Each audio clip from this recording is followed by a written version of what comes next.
Sampailah 2010 dilayangkan surat gugatan cerai.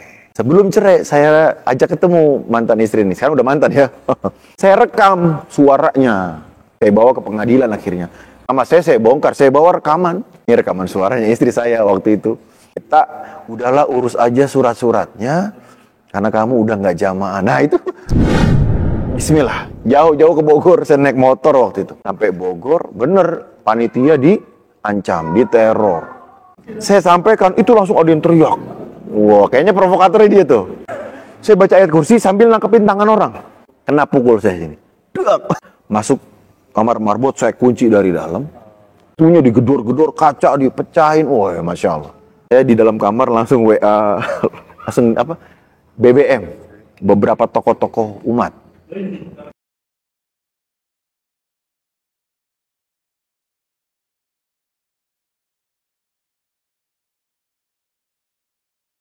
Bismillahirrahmanirrahim. Assalamualaikum warahmatullahi wabarakatuh. Saya Adam Amrullah. Mungkin pernah mendengar gitu ya. Saya juga termasuk kawan-kawan yang hijrah dari Islam Jamaah LDI. Berikut kisah singkatnya.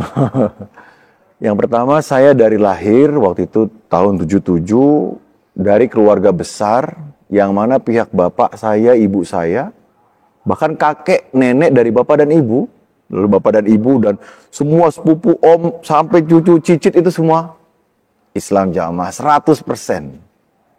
Kalau di Jokam kita dengar istilah bibit unggul gitu ya. Tapi kok bibit unggul malah murtad ini. Menurut mereka saya dianggap murtad. Itu tahun 2008 saya dianggap murtad. Kenapa dianggap murtad? Karena saya sebelumnya belajar tentang definisi Islam versi selainnya Islam Jamaah. Kalau di Islam Jamaah, Jokam, LDI kan bilangnya kalau nggak berbaiat, kalau nggak menetapi beriman, berislam dan baiat kepada waktu itu sama Muhammad Sui Abdul Dohir bin Nur Hasan, imam keduanya mereka. Kalau sekarang sama Sultan Aulia Abdul Aziz bin Nur Hasan. Kalau nggak baiat kan walaupun sudah Islam, iman, ihsan, dianggapnya belum Islam. Dianggapnya masih orang luar, masih kafir. Dan kita semua tahu lah ya. Nah, saya pegang terminologi itu. Definisi Islam versi Jokam. Namun sejak 2001 sebenarnya saya mulai bertanya-tanya definisi Islam selain Jokam. Kenapa? Karena waktu itu terjadi kasus penipuan Marioso di beberapa teman saya. Yang mereka akhirnya berantem tuh. Terus saya herannya gini. Kenapa mereka sesama Jokam, sesama jamaah yang katanya ahli surga nih, kok saling menipu? Itu aneh banget. Akhirnya saya mulai nakal tuh. Nakal dalam arti nakal baik gitu ya. Nakal membawa hidayah. Itu maksudnya apa? Nyari, jangan-jangan Jokam salah nih. Kok ada sesama ahli surga saling menipu misalnya. Saya cari bisnis Marioso yang itu nyata bener penipuan. Lalu saya akhirnya menemukan sebuah konsep bahwa ketika ada ajaran Islam atau sunnah Rasulullah SAW ditinggalkan, siap-siap tunggu kehancuran. Sederhananya gini, kalau ada kedustaan diajarkan, ya, sebagaimana kita tahu, jamaahnya disuruh bohong, disuruh bitonah, disuruh nyuap, itu kan semua kebohongan kan? Ya lambat laun, yang awalnya itu ngebohongin orang di luar Jokam, luar jamaah, lama-lama saling membohongi satu dengan yang lainnya. Suami ngebohongin istri, istri bitonahin suami, bapak bitonah ke anak, anak bitonah ke orang tua, akhirnya saling bohong-membohong. Di situ saya menemukan bahwa, oh ini ngaco nih. Ya tadi ya 2001 ya, akhirnya saya mulai ikut milis, ikut pengajian, mulai inilah internet, cari dokumen data-data. Sampai akhirnya saya menemukan bahwa, ternyata Islam versi selain Jokam ini sederhana. Baca syahadat. Ya gampangnya, baca syahadat, lalu dia sholat, puasa, zakat, haji, rukun Islam. Ini aja gitu. Kalau Jokam, ini syahadat, sholat, puasa, zakat, haji, ini batal kalau belum baiat. Yang ini, enggak, kalau dia udah syahadat, udah masuk Islam. Bahkan ada sahabat yang baca syahadat, ikut perang karena waktu itu momennya perang, belum sholat 1 rakaat pun, terus meninggal, kata Rasulullah, surga. Oh berarti kalau memang belum sempat sholat kemudian meninggal, tapi sudah syahadat, sudah Islam. Oh jadi minimal, syarat minimalnya adalah syahadat. Asyhadu alla ilaha illallah, aku bersaksi tidak ada Tuhan yang berhak disembah kecuali Allah. Wa asyhadu anna Muhammadar Rasulullah, aku bersaksi bahwa Nabi Muhammad adalah utusan Allah. 2 kalimat ini ulama menjelaskan ikhlas wa ittiba. Ini definisi yang sangat masuk akal saya waktu itu. Masya Allah, enak banget ya. Dan ternyata prakteknya Rasulullah dan para sahabat seperti itu. Nggak disuruh, nggak ada satupun Nabi yang perjuangannya adalah beat. Nggak ada. Tidak ada satu kelompok dakwah yang benar gitu ya. Yang diperjuangkan adalah kalau kamu nggak beat mati masuk neraka. Nggak ada, kecuali Jokam yang saya kenal. Islam Jamaah LDI tadi. Akhirnya saya bandingin tuh. Ini terminologi Islamnya gitu, yang ini begini. Mulai tuh. Kalau yang ini fanatisme baiat, yang mana itu pada makhluk, pada manusia. Yang ini tauhid, sunnah. Fanatismenya itu penghambaan kepada Allah dengan mengikuti sunnah Nabi. Ini kok lebih make sense. Saya engineer, mikirnya sangat logis gitu ya. Iya juga ya, kenapa sih? Udah gitu yang ini katanya benar, tapi ngumpet-ngumpet terus gitu kan. Sedangkan yang ini apa adanya, Islam didakwahi apa adanya. Jadi nggak ada topeng, nggak ada pura-pura, nggak ada. Ini jujur, kongruen, selaras. Yang ini bohong sana, bohong sini, nyuap sana, nyuap sini. Akhirnya saya bilang, la ilaha illallah, ini hidayah. Nah, itu 2008. Akhirnya 2008 saya mantep. Ini sesat. Ini setelah bertanya ke ulama-ulama, teman-teman, ustadz-ustadz, karena di kantor dulu ada ustadz dari beberapa ormas datang, saya tanya tuh hukumnya la islama illa bijama. Akhirnya mereka sepakat gini, antum ini itu ikut aliran sesat ya katanya. Nah 2008 saya pertama kali sholat berjamaah bersama umat Islam lahir batin, dan itu merinding, lutut itu bergetar dan nangis sepanjang sholat. Ya Allah, ini nikmat hidayah. Sampai lemas banget, badan itu lemas tuh karena ya selama ini gak pernah sholat berjamaah.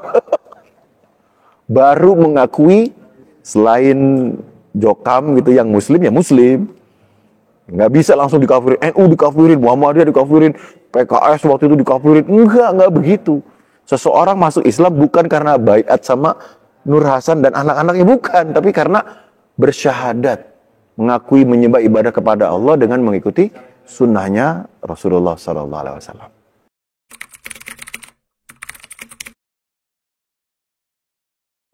Nah itu dia kabar gembiranya tadi tuh. Ini mulai kabar gak gembiranya nih. Karena saya mulai dakwah ke istri. Ya, dakwah ke istri yang jangan menganggap Islam yang selain Jokam ini kafir. Karena bahaya. Ya kan kita tahu sendiri kalau di Jokam, selain jamaah kita, kalau mau masuk surga harus lewat jamaah kita. Selainnya kafir, apalagi kalimat-kalimat yang rada porno, kotor, saya nggak berani ngomong dan nggak tega. Nah saya ngajak istri saya jangan begitu. Gitu. Istri saya kayak ngerti, tapi laporan sama mertua. Innalillahi wa inna ilaihi raji'un ya. Ini laporan. Langsung mertua manggil saya, ceraikan anak saya. Dulu kamu boleh nikah karena kamu jamaah. Waduh, lemes deh tuh, lemes. Bingung, saya cuma bisa nangis aja tuh waktu itu, masuk kamar nangis. Karena bingung mau jelasinnya gimana nih. Apalagi mertua pengurus daerah Bekasi Selatan waktu itu. Dan teman dekatnya Sultan Aulia. Angel iki, gimana caranya ini? Disitulah mulai penderitaan, karena mulai hari itu istri nggak mau balik ke rumah saya. Tapi sudah berumah tangga, berarti punya rumah gitu ya, beda rumah. Tapi istri momen itu dia nggak mau. Wah, didatengin Paku Bumi lah, datengin, orang-orang melihat. Kalau di pengajian kelompok saya nengok gini, mau nenggor mata gitu ya, kan ada kalau ketemu orang kan, gitu kan. Ini saya begini, orang, ini sak masjid kompak ini. Wah, itu ngerasa kayak nggak dianggap lagi udah. Akhirnya pindah sambung ke sana, pindah sambung ke sini. Tujuannya pindah sambung bukannya pengen tetap jamaah, bukan. Pengen tetap jamaah LDI, bukan. Tapi ngejaga perasaan, lebih tepatnya itu. Nah, ibu saya nangis, kakak nangis, abang nangis, semua gempar. Keluarga besar ratusan orang yang biasanya sering WA-WA-an, BBM-an, itu hening semua. Sampai hari ini. Bayangin, berapa tahun itu? 2008 sampai 2023. Hening, tidak ada WA masuk, ngucapin lebaran, nggak ada. Jadi sejak 2008 istri dia nggak boleh ke saya lagi gitu ya. Sepupu semua pergi, uak, semuanya deh. Sampailah 2010 dilayangkan surat gugatan cerai. Sebelum cerai saya ajak ketemu mantan istri ini. Sekarang udah mantan ya. Saya rekam suaranya. Saya bawa ke pengadilan akhirnya. Yang akhirnya hakim jadi tahu pisahnya itu karena akidah. Karena mereka kalau ditanya pisahnya kenapa, pasti nggak mau jawab. Pasti bohong lagi. Nih kan bahayanya Bitona. Ada yang nuduh karena nggak dibantu ekonomi gitu ya. Padahal saya kerja di perusahaan bonafit gitu ya. Masya Allah, alhamdulillah. Saya bersyukur lah. Tapi kalau sampai mengharapkan bantuan ekonomi kok kayaknya tuduhan yang tidak tepat gitu. Tapi mereka ya begitulah modelnya gitu kan. Mereka tahu bahwa ini gara-gara saya dianggap murtad, tapi mereka nggak mau ngomong itu di pengadilan. Sama saya bongkar, saya bawa rekaman. Ini rekaman suaranya istri saya waktu itu. Cerita, udahlah urus aja surat-suratnya, karena kamu udah nggak jamaah. Nah itu bukti suara kan nggak bisa dikarang ya. Nggak tahu kalau zaman AI sekarang mungkin bisa, tapi waktu dulu nggak bisa gitu. Ya, nah itu salah satu cobaan atau rintangan. Tapi alhamdulillah. Saya pelan-pelan dakwah ke ibu, setahun dakwah ke ibu. Berarti 2008 sampai 2009. 2009 ibu akhirnya, iya Debya kita salah. Ibu tobat deh, yuk ikut. Akhirnya ikut ibu saya, adik saya. Jadi kehilangan istri, tapi dapat ibu dan adik. Masih mending lah, alhamdulillah. Nggak bonyok-bonyok amat. Alhamdulillah, masih bersyukur. Terus saya mulai berdakwah, ya ketemu ormas, karena itu berita waktu cerai itu kan beritanya di Kompas ada, Republika ada, Era Muslim, Voice of Al-Islam, Hidayatullah. Kalau googling masih keluar tuh beritanya. Masih ada, YouTube. Nah, saya diundang sama ormas-ormas Islam untuk jelasin dong ada apa sih. Saya bawa data, karena saya dari lahir di Jokam LDI. Jadi data apa yang saya nggak punya? Seragam silat Asad saya punya. Saya guru, saya ngajar silat gitu kan. Dari kecil ngaji, kitab himpunan saya punya, cai, bolak-balik cai. Jadi kalau dibilang nggak punya data, ini mustahil gitu. Data lengkap. Sampai hari ini saya simpan datanya. Udah saya bagiin ke beberapa ormas data-data itu. Jadi kalau saya suatu hari nggak ada, data itu masih ada di mereka, kan gitu ya. Saya datang, FPI datang, FUI datang, banyak. MIUMI, Muhammadiyah, bahkan menyurati seluruh kementerian, menyurati seluruh Jaksa Agung, datang ke Departemen Agama, Presiden, Wakil Presiden, semua tak surati, bikin dokumen khusus, di print datanya, dikirim semua. 2010 lah. Ya pikiranku kalau aku bercerai, jangan sampai keluarga yang lain dipisah, gitu kan. Kalau udah pisah ya udah mau gimana. Tapi jangan sampai orang lain dipisah, karena rasanya nggak enak kan. Dijauhi bapak sendiri, ibu sendiri. Coba pemirsa nih yang nonton, gimana rasanya kalau dipisah dari ibunya? Gimana rasanya dijauhi anaknya sendiri misalnya? Nah saya mikir begitu biar empati tuh. Aduh, gue nggak bisa begini nih. Istri gue udah diambil, saudara udah pada kabur jauh-jauh. Jangan sampai orang lain mengalami. Itu modalnya cuma itu.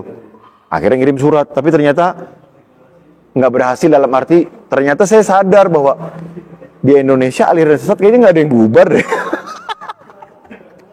Astagfirullah, ya juga ya gitu. Jadi kayak perjuangan sia-sia. Sampailah akhirnya saya, mungkin karena bingung ya, mau gimana lagi dakwahnya gitu, saya bikin video. Nah, bikin video menantang mubahalah. Wow, mubahalah tahu ya? Sumpah, kalau yang bohong dilaknat. Mereka kan katanya pemberani, pejuang. Ayo tantang sumpah. Nggak ada yang berani itu sampai hari ini nggak ada yang berani. Nah, tapi dari kata-kata yang saya ucapkan di video tadi, saya sebut hati-hati umat Islam kepada Islam Jamaah, pada Senkom, LDII, Persinas Asad. Nah, saya dituntut dianggap mencemarkan nama baik Senkom. Itu 2013 ya. Sidang 2013, qadarullah kalah. Tapi tidak dipenjara, istilahnya probation apa-apa gitu ya. Divonisnya bersalah, tapi tidak dipenjara gitu. Tapi kalau melanggar hukum langsung dipenjara katanya gitu. Pengadilan negeri di Bekasi. Saya warga Bintaro padahal. Kok bisa di kasusnya dibawa ke Bekasi? Ternyata saya kenal yang nangkepnya ini pelatih silat Asad. Ya Kapolsek, ya warga Islam Jamaah. La ilaha illallah. Ini mereka semua ini yang lapori mereka, yang nangkep mereka. Ya qadarullah seperti itu. Dengan izin Allah, saya naik banding. Pengadilan tinggi di Bandung, saya kalah. Ya kan, kalah, divonis 1 tahun penjara, denda kalau nggak salah 100 juta ya. Ini seingat saya ya. Saya sebelum ingkrah, sebelum putusannya berlaku, saya naik banding kasasi di MA. Nah, alhamdulillah, terima kasih atas doa-doanya teman-teman semua, panjenengan semua, umat Islam, baik warga mantan Islam Jamaah maupun yang selainnya, karena ada Muhammadiyah, ada NU, ada teman-teman dari Tarbiyah PKS yang doain Allah menangkan saya di kasasi MA. Nah, ini bisa dilihat, sebenarnya di-download di internet pun ada ya, bisa ya. Tapi kurang lebih bisa dicari keputusan MA untuk Adam Amrullah. Itu jelas memulihkan nama baiknya tuh, nama baik loh. Wah, dipulihkan. Karena dituduhnya macam-macam kan. Bayangin kita semua nih, antum juga keluar dari Islam Jamaah LDI kan karena nggak mau takfiri kan. Karena nggak mau gampang ngapirin sana sini. Tapi Islam Jamaah LDI nuduhnya kita takfiri. Aneh ini. Ini kayak maling teriak maling gitu. Tapi itulah mereka gitu. Karena akidah bitona, boleh bohong, nyuap sana sini, itu yang melahirkan watak-watak culas. Watak hina sebenarnya. Jijik sebenarnya, kok ada orang sehina ini? Tapi ada. Ngumpul bareng kayak gitu. Innalillahi wa inna ilaihi raji'un. Nah, tapi mereka yang takfiri terus nuduh kita yang keluar takfiri. Bahkan saya dituduhnya Jenderal ISIS. Orang galak apa coba. Nah, ini udah saya buat bantahan-bantahannya di YouTube ada, PDF-nya ada. Nah, ini dia saya baca dulu. Keputusan Direktori Putusan Mahkamah Agung Republik Indonesia. Ya. 1293K /PID.sus/2015. Tuh. Dipulihkan nama baiknya, Masya Allah. Ini kemenangan dari Allah ya. Ya. Menyatakan terdakwa Adam Amrullah bin almarhum Haji Bastaman tidak terbukti secara sah dan meyakinkan bersalah melakukan perbuatan sebagaimana yang didakwakan. Membebaskan terdakwa, saya dibebasin, saya nggak kena hukuman. Yang ketiga, memulihkan hak terdakwa dalam kemampuan, kedudukan, dan harkat serta martabatnya. Alhamdulillah. Terima kasih, jazakumullah khair atas doa-doa kalian, doa-doa antum semua, doa-doa umat Islam. Allah menolong. Ya, bukan karena hebat saya, enggak. Karena saya nggak punya bolo. Tuduhannya saya pimpinan teroris yang menggerakkan teroris. Aduh, ini ngeri sekali. Ya, tuduhan mereka, alhamdulillahnya apa? Akan saya bawa ke hadapan Allah nanti. Karena nama saya dihancurkan, saudara saya dibawa, istri saya diambil, itu semua kezoliman akan kita jumpai nanti di depan Allah. Saya siap disidang lagi di depan Allah. Dan di depan Allah yang maha adil, kezoliman ini dibalas. Siap-siap yang pernah zolim, siapin pahala yang banyak, banyak-banyak tahajud, banyak-banyak sedekah, karena saya akan rebut itu semua. Insya Allah.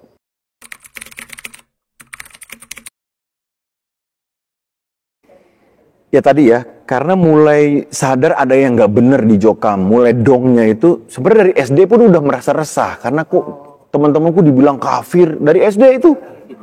Fitrah kata ulama, kata ustaz itu fitrah namanya. Saya bahkan bertekad saya mau jadi pinter agama, saya mau bawa teman-teman saya masuk Jokam, masuk LDI. Itu SD. Saya komandan upacara SD tuh. Saya ketua kelas, ketua keamanan. Jadi punya pengaruh gitu istilahnya. Sampai niat saya bawa semua teman saya masuk Islam Jamaah. Jokam LDI. Ternyata saya salah ternyata. Ya karena mereka dianggap kafir kan. Kita nggak mau teman kita kafir kan. Nah, kenapa setelah keluar ngapain gitu ya? Ya tentunya saya memperdalam yang namanya rukun Islam. Sederhana banget. Apa itu Islam versi Rasulullah? Apa itu Islam yang dipraktekkan, dipahami, diamalkan para sahabat? Karena Islam ya itu. Ketika belum ada kita semua ini, yang namanya Islam apa sih? Ma'ana alaihi al-yaum wa ashabi. Pasti itu kan. Itu nggak bisa terbantahkan itu. Yang namanya Islam sebelum ada era tabi'in, tabi'in, imam ini, imam itu semua sampai sekarang. Ya pasti yang namanya Islam adalah yang melakukan apa yang Nabi Muhammad dan para sahabatnya itu. Sehingga kalau mau tahu definisi Islam, yang ngelihat lagi. Definisi akidah yang benar itu gimana? Yang ngelihat mereka akidahnya gimana? Nah alhamdulillah itu yang saya perdalam. Saya belajar langsung apa itu tauhid. Wahada yuwahidu tauhidan. Ya, dan saya ingat banget di Quran juga ternyata para nabi dan rasul dakwahnya apa? Ya qaumi u'budullah malakum min ilahin ghairu. Wahai kaumku, sembahlah oleh kalian hanya Allah aja. Kalian gak punya Tuhan sesembahan kecuali Dia saja. Beda dengan ajaran Jokam. Kalau Islam tapi gak beat, kafir. Ya kan gitu. Nah ini alhamdulillah hidayah menyapa dan ini yang saya perdalam. Saya bukan ustadz dengan ilmu yang Masya Allah. Saya santri, masih terus belajar bahasa Arab, akidah, apa itu sunnah. Ya kayak gitu-gitu ya, kurang lebih.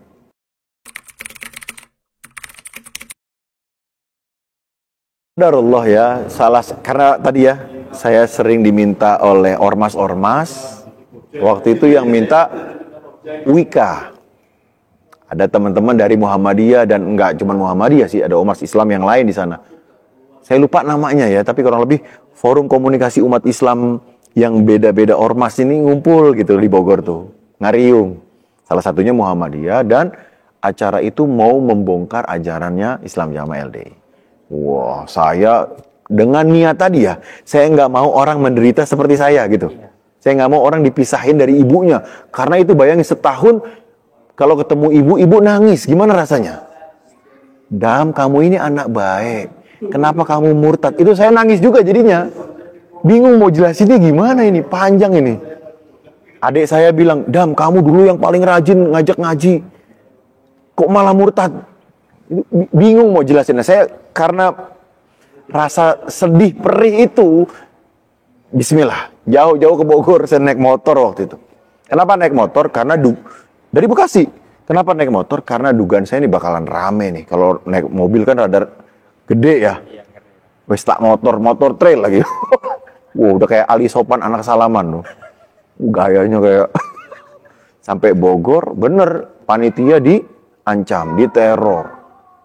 Wah, bener pagi-pagi baru saya buka slide gambarnya Pak Abdullah Syam, suaranya, itu data semua tuh, data-datanya itu. Saya kasih data kan, nggak mungkin saya ngomong tanpa data itu, nggak mungkin lah. Saya orang teknik ini dekat dengan data gitu ya. Saya sampaikan, itu langsung ada yang teriak. Wah, kayaknya provokatornya dia tuh. Teriak, yang lain jadi teriak juga. Oh, komandonya gitu. Langsung maju, wah, itu mukul. Saya juga heran, tapi saya tenang banget. Dan saya mulutnya langsung baca ayat kursi. A'udzubillahi minasyaitonirrajim. Tapi tangan semua ini. Itu kalau menurut saya itu pertolongan Allah. Karena saya begitu kejadian nih, udah lama saya mikir kok bisa gitu ya. Saya baca ayat kursi sambil nangkepin tangan orang. Tangan. Di sini pas pasukan bela dirinya Muhammadiyah. Ya, terima kasih teman-teman Muhammadiyah, banyak bantu nih. Itu mereka kena tuh, dak, kena. Terus saya ngelihat ada kamar marbot buat naruh kotak infak, naruh mikrofon kayak gitu-gitu kan. Wah, oh, kebuka pintunya. Saya pergi ke sana, kena pukul saya sini. Jadi nggak apa-apa. Sekali kena pukul lumayan kan. Masuk kamar marbot, saya kunci dari dalam. Itu ternyata mimbar hancur. Mimbar buat Jumatan itu loh, roboh. Tendangin, dipukulin. Saya masuk kamar, kunci, pintunya digedor-gedor, kaca dipecahin. Wah, Masya Allah. La haula wala quwata illa billah. Saya di dalam kamar langsung WA, langsung BBM. Beberapa tokoh-tokoh umat. Ya, Masya Allah, Alhamdulillah. Datang umat. Nah, itu yang terjadi sama saya waktu di UIK Bogor. Pak Adian Husaini juga tahu beliau, hafizahullah. Sederhananya saya pengen ngejaga umat, sebenarnya niat saya itu. Jadi saya nggak punya kedengkian sama LD, Islam Jamaah Senkop tuh nggak ada untungnya kan. Tapi saya pengen, nih umat kalau nggak dijaga, kasihan gitu loh. Nanti kalau jadi takfiri, gimana nasib keluarganya? Gimana ukhuwah Islam yang terus dirobek-robek ini nih? Nah, ya alhamdulillah Allah menolong.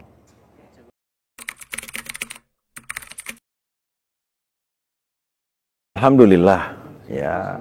Pertama, saya mengajak siapapun Anda yang mendengarkan video ini, bahwa kita semua sedang dicoba. Kita semua sedang dicoba. Saya yang pernah di sana dari bayi, dicoba. Kemudian saya memberi nasihat seperti ini, itu pun sedang dicoba. Anda yang mendengarkan pun sedang dicoba. Cobaannya apa? Cobaannya gini. Nanti Allah akan adili kita semua. Pikiran kita, ucapan kita, statement saya semua tadi di video tuh akan diadili. Kalau saya bohong kena bakalan pasal-pasal di akhirat nanti. Demikian juga kalau mereka terus berdusta, berbohong, bukti udah banyak, mantan udah banyak. Mau ngapain lagi sih gitu loh. Istilahnya bohong, mau sebohong apa lagi? Udah ketahuan. Udah ketahuan. Zaman Nur Hasan mungkin masih bisa. Zaman medsos begini, data disebar, polisi udah tahu, Intel udah ngerti, ormas mana yang nggak tahu.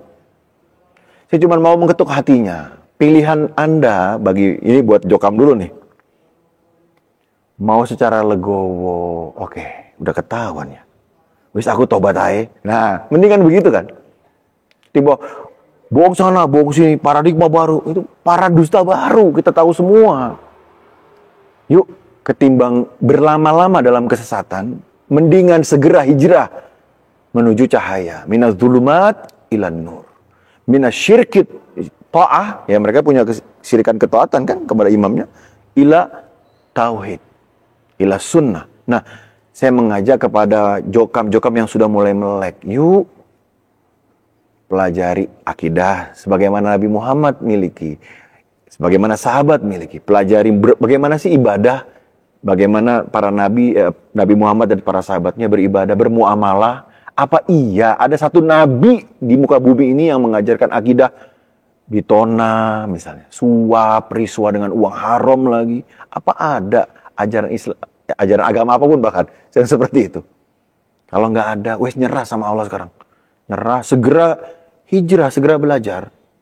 Kenapa? Karena kalau pengurusnya udah sadar masih di sana, kalau mati piye? Ayo, kalau meninggal nggak disaksikan orang-orang Islam sebagai orang yang sudah hijrah. Beda sama kami yang sudah keluar. Umat tahu nih orang udah hijrah. Bisa jadi kami meninggal, entah cepat atau lambat. Tapi yang ngedoain, yang menyaksikan. Dan persaksian manusia, itu pengaruh. Ya, ada orang meninggal disaksikan apa? Dia orang baik, dia udah hijrah. Itu diiyain sama Rasulullah SAW. Bagaimana kalau Anda yang sudah sadar, tapi masih di dalam jokam? Siapa yang menyaksikan Anda sudah hijrah? Nggak ada. Padahal kan Anda kalau meninggal butuh doa-doanya umat Islam. Butuh disolatin sama umat Islam. Ayo, kalau udah sadar nih ya, mungkin ada yang sudah separuh masih bunglon gitu ya. Wis keluar aja. Kedua, yang belum sadar, coba cek deh. Kalau Nur Hasan bener belajar di Mekah Madinah, kan nggak mungkin yang belajar di Mekah Madinah cuma dia doang gitu kan. Nggak mungkin. Pakai akal deh. Kok dia doang yang beda misalnya? Padahal Darul Hadisnya masih ada, kitabnya masih ada, syekh-syekhnya kan punya murid yang lain. Kenapa yang aneh sendiri ajarannya cuma Nur Hasan gitu? Itu coba pikir pakai akal sehat, pakai kejernihan. Nanti temu deh. Dan siap-siap menangis tuh. Ya Allah, selama ini dibohongin. Yes, Anda dibohongi selama ini. Cepet sadar, jangan mau dibohongin lama-lama. Oh iya bodoh ya, iya ya udah jangan kelamaan bodohnya, cepetan pinter. Nah demikian juga bagi teman-teman kita semua yang sudah kawan hijrah ya, sudah hijrah. Jangan terlalu lama dalam drama-drama masa lalu gitu. Aku pernah begini, pernah begitu. Iya itu kan udah, it's over. Itu kan udah, tapi kan sakit. Iya, maafin, legowo. Itu bagian takdir. Bisa jadi karena penderitaan kemarin itu, Allah kasih surga buat antum, surga yang tinggi kan bisa jadi. Ya penderitaan kita kan bukan sia-sia insya Allah. Penderitaan yang dalam rangka membentengi akidah umat. Nggak sia-sia insya Allah. Jadi nggak ada yang sia-sia dakwah kita. Nah saatnya sekarang mengisi dengan ilmu, dan ilmu. Karena kalau ilmunya nggak diisi, ya bodohnya berlanjut sampai mati. Dari dulu nggak ngerti pembatal-pembatal Islam. Ya bisa batal Islam tanpa sadar gitu kan. Zaman sekarang banyak orang mencela Islam, mencela syariat. Itu bahaya kan? Nah, kalau kita udah punya ilmunya belum? Nah kalau belum segera. Kenapa? Karena di Jokam kadang-kadang ada pengajian, bercandain nama-nama sahabat. Dengan kata-kata porno. Ya saya nggak mau sebut lah. Itu istihza sebenarnya. Ngeri loh.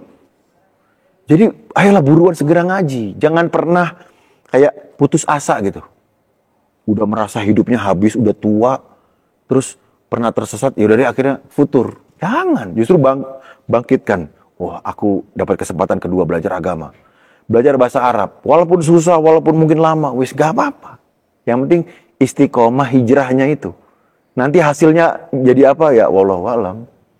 Tapi terus kita dalam istiqomah dalam hijrah. Terus belajar tauhid, terus belajar sunnah, terus memperbaiki akidah, ibadah, muamalah, terus benahi sholat, benahi ya semua-muanya yang bisa dibenahi sampai nanti Allah panggil, wes cukup, pulang. Nah, sampai momen itu baru selesai perjuangan kita. Perjuangan kita belum selesai karena kita udah lulusan di acaranya Masjid Nur Rahmah ya. Udah deklarasi merasa udah lulus. Loh, belum. Ini baru awal yang baik dari perjalanan yang indah ke depan. Itu perjalanan dengan ikhlas, perjalanan dengan ittiba, perjalanan menuntut ilmu. Dan semoga Allah mudahkan kita menuntut ilmu, belajar ilmu agama, ilmu syar'i, dan semoga Allah matikan kita dalam akidah yang benar, beribadah yang benar, bermuamalah yang benar, bersih dari kengawuran-kengawuran yang selama ini terdoktrin di ajaran Islam Jamaah LDI. Hafizakumullah, barakallahu fikum, hadanallah, wa iyyakum, wa iyyahum. Insya Allah ketemu lagi minimal nanti di surga Allah insya Allah. Amin ya rabbal alamin. Assalamualaikum warahmatullahi wabarakatuh.